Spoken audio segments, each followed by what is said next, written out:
আসসালামু আলাইকুম।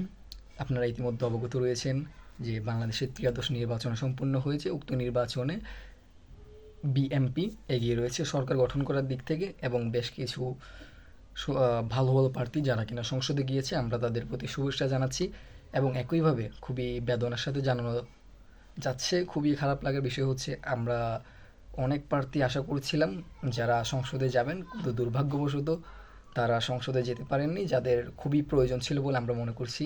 যেমন ডাক্তার তাসনিম যারা ফুটবল মার্কা হয়ে নির্বাচন করেছিলেন, যদিও তিনি পরাজিত হয়েছেন, এবং নাসিরউদ্দিন পাটোয়ারি তিনিও জয়লাভ করতে পারেননি। তারপর হলো কুমিল্লায় সৈকত, যাকে আপনারা মানবিক সৈকত নামে চিনেন, কলম মার্কায় তিনিও পরাজিত হয়েছেন।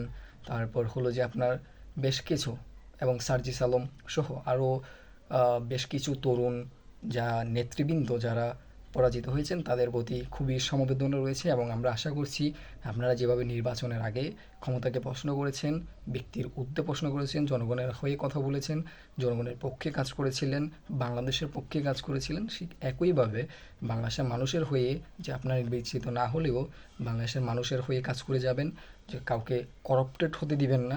এদেশ সবার, এদেশ আমাদের সবাইকে এগিয়ে নিয়ে যেতে হবে, এটি আপনাদের প্রতি প্রত্যাশা। যদিও আপনারা সংসদে যেতে পারলে আমরা হয়তোবা আরেকটু বেশি খুশি হতাম। তারপর আপনারা যেহেতু যেতে পারেননি, 12 থেকে কাজ করবে, এটি আপনাদের প্রতি আমাদের প্রত্যাশা।